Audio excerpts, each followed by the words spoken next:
The storm had broken hours ago, but the savannah still felt caught in a strange pause, as if the land itself were holding its breath.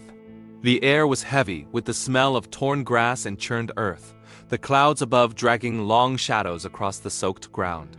Beneath the twisted skeleton of an old acacia, a lioness lay half-hidden, her once golden coat dulled with streaks of mud. A massive branch, ripped from the tree in the night, pinned her hips against the wet soil. She did not roar. Her chest rose and fell in shallow, deliberate breaths, each one carrying the weight of a silent plea to keep going. She had fought through the darkness, through the screaming winds and the rain that felt like stones on her back, but this was different. Every attempt to shift sent a sharp tremor of pain down her spine, the bark biting cruelly into her flesh. The storm had passed, but its grip lingered in the shape of this prison. Overhead, the sky was a pale gray wash, the kind that promised neither warmth nor relief. Her eyes were open, but they were not searching. They were fixed on a distance far beyond the horizon, a place she might not reach if the day played out as it threatened to. Somewhere deep within her, the first ripples of contraction began to move like distant thunder. The sensation was unmistakable, primal, older than fear. She had carried life through the long hunger months, through heat and drought, and now the moment had come in the worst place imaginable. Her flanks shuddered as the next wave came, and instinct pressed her to rise, to find shelter, to bring her cubs into a safe world. But her body stayed pinned, the weight above her turning even small movements into a test she could not pass. A single vulture circled high above, its shadow sliding slowly over the ground like a silent clock hand. It had seen what lay here, others would come. The lioness's ears twitched toward a faint rustle in the grass, then stilled. It was too early in the morning for scavengers to be bold, but hunger made all creatures reckless. She took another breath, deeper this time, her nostrils flaring at the scent of damp bark, mud, and her own blood. Time stretched in uneven threads. The contractions grew sharper, closer together, forcing small whimpers past her clenched jaws. The muscles in her shoulders trembled with each attempt to brace and push, but the branch held firm. Drops of water slid from the leaves above, landing cold against her muzzle.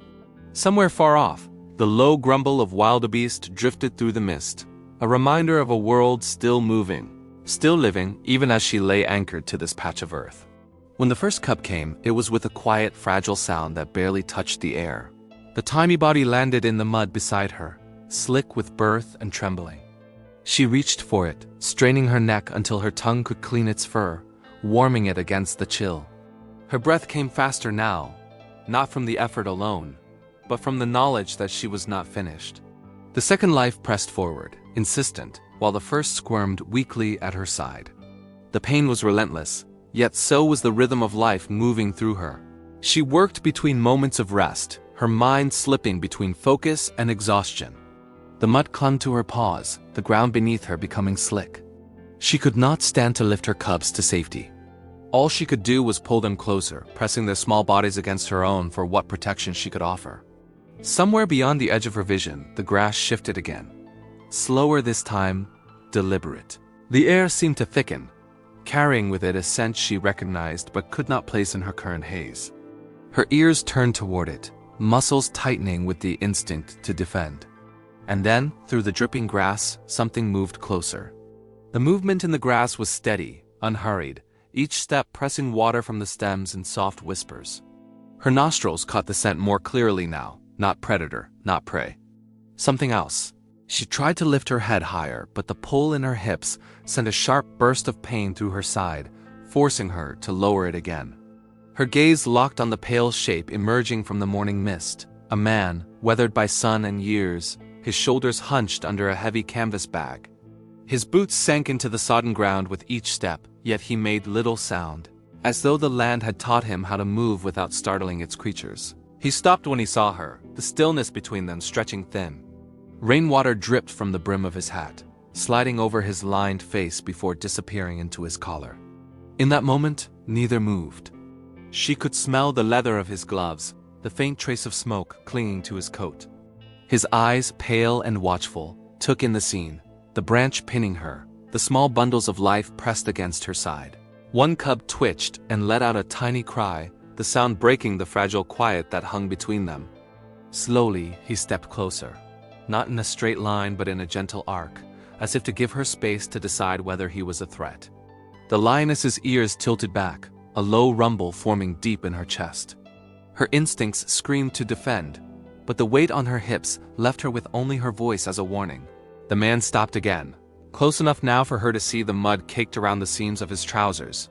He glanced at the branch, a thick, twisted limb that no single man could lift easily, and she saw his jaw tighten.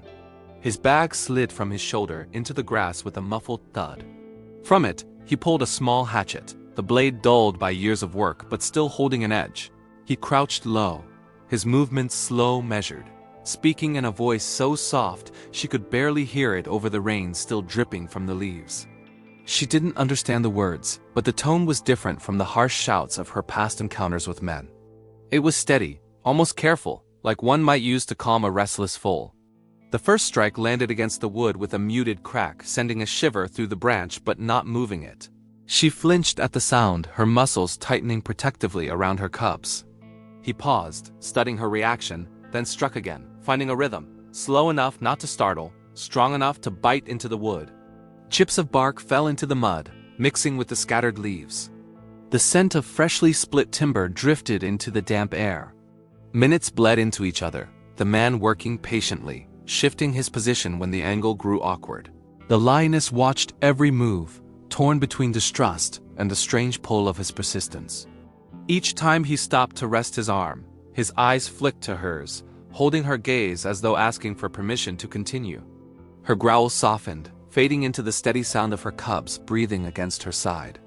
When the branch finally gave a sharp, splintering crack, the weight lifted from her hips in a rush she hadn't dared to imagine. The sudden absence left her dizzy, her limbs trembling as blood returned to muscles that had been pressed too long. She pulled herself forward a few inches, dragging her cubs with her, the mud sucking at her paws. The man stepped back, giving her space, the hatchet hanging loose at his side. She didn't run. She couldn't. Instead, she lowered her head over her cubs, her body forming a shield between them and the strange figure who had freed her. He remained still, breathing hard from the effort, his boots dark with water and mud. The wind shifted, carrying his scent away from her, and in that brief, quiet moment, the world felt suspended between two choices neither of them had yet made. The lioness stayed low, her ribs rising and falling in shallow, uneven breaths, the cubs pressed tight against her warmth. The man didn't approach again. Instead, he crouched in the grass a short distance away, his elbows resting on his knees, eyes steady on her but softened now, like someone watching a fragile thing they didn't want to break. The rain had stopped, leaving only the sound of drops falling from the canopy, each one darkening the soil where it landed. A thin beam of sunlight broke through the clouds, touching the mud at her paws, catching in the tiny movements of her cub's fur. Minutes passed like that, still but not empty. He reached into his bag and pulled out a dented metal flask, took a drink, then set it aside. From another pocket, he produced a folded cloth and something wrapped inside it. When he opened it, the smell reached her instantly. Sharp, rich, unlike anything that grew in the savannah. Dried meat. He tore a strip and tossed it gently onto the ground, closer to her but not within reach of the cubs. She sniffed the air, unsure.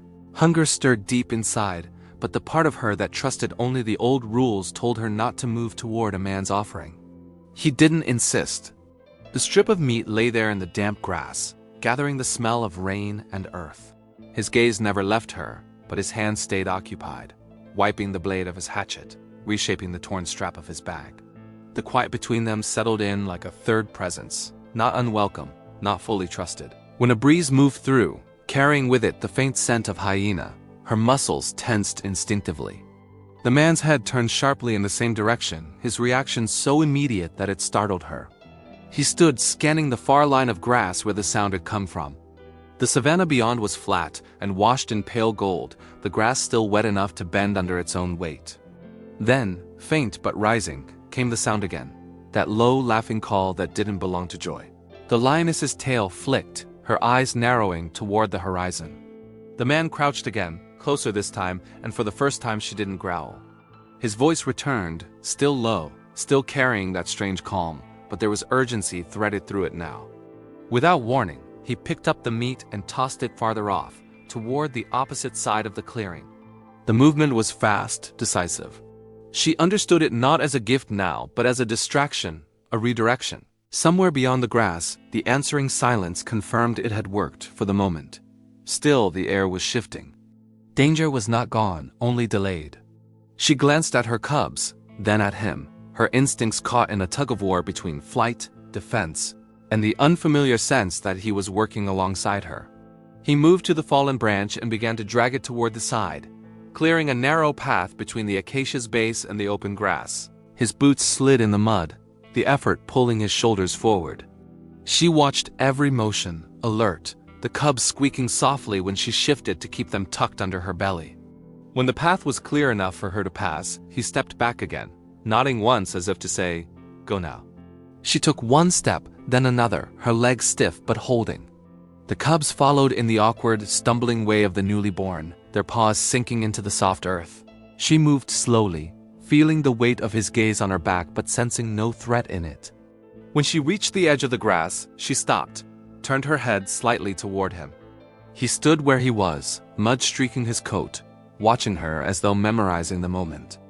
In the stillness that followed, the choice was hers. Ahead lay the open expanse of the savannah, with its dangers and freedoms. Behind her was the man, not part of her world, yet tied to this morning in a way neither could undo. She lowered her head once, almost imperceptibly, then led her cubs into the taller grass, their tiny bodies vanishing one by one into the gold and green. Weeks passed before the man saw her again. The rainy season had rolled on, filling the riverbeds and turning the air heavy with the buzz of insects. He'd thought of her often while walking his usual routes, checking snares left by poachers, repairing fences for the cattle herders who still clung to the edges of the reserve. Sometimes when the grass stirred just so, he'd find himself turning, half expecting to see those gold eyes watching from the shadows. She never appeared, and he told himself it was better that way. She was wild. She was meant to be gone. It was near the river's bend, in the pale light before dawn, that a sound stopped him mid-step. Not the distant call of wildebeest or the splash of a heron lifting from the water, but something smaller, closer, the faint, high-pitched mewl of a cub. He turned slowly, scanning the brush. The wind shifted, and with it came the scent, warm fur, sun-baked grass, and the unmistakable musk of a lioness. She stepped from the reeds then, her body leaner than before, but her stride steady. Two cubs flanked her, larger now, their movements sure. And behind them, a third. The sight froze him in place. That third cub bore a limp, its front paw curling inward, but it kept pace, refusing to be left behind. He realized in an instant what he was seeing, the smallest from that day, the one he thought might not survive. It had. She'd carried it through the weeks, hunted with it, defended it, fed it, despite its weakness. In the wild, that was almost unheard of. And yet here it was, alive and walking, eyes bright as if unaware the world had already decided it shouldn't be here. The lioness stopped a few strides away, her head high, ears forward. She looked at him for a long time, and the space between them seemed to fill with everything unspoken from that morning under the acacia. The cubs milled around her legs, nipping at each other, their small roars more like squeaks. The lame one stumbled, righted itself, and pressed against her flank. The man felt something stir in his chest, not pride exactly. Not relief alone, but a quiet awe. The kind that humbles rather than lifts. She didn't linger. With a final look, not long, not rushed, she turned and led them back toward the thicker brush, their shapes melting into the green until only the shifting grass betrayed their passage. He stood there until the sun crept fully above the horizon, the gold light spilling over the river, warming the place where they had stood. The cub's limp remained in his mind like a signature. A reminder that survival here was never guaranteed, yet sometimes against all odds it happened. In the days that followed, he found their tracks more than once. Small, delicate prints beside larger, surer ones, winding near the water and across the open plain. Each time, the sight of them told him what he needed to know.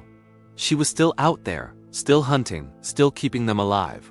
The knowledge settled in him like a secret he shared with no one, a thread between their lives that didn't need words to hold. One evening, as the sun sank and the air cooled, he sat by his small fire outside the outpost. The sky burned in shades of orange and purple, and somewhere far off, a lion's roar rolled across the land. He listened until the last echo faded, and for reasons he couldn't name, he smiled. In a world that took more than it gave, he had seen something returned. Something small, fragile, and impossibly stubborn. A miracle in the shape of a lioness and her cubs.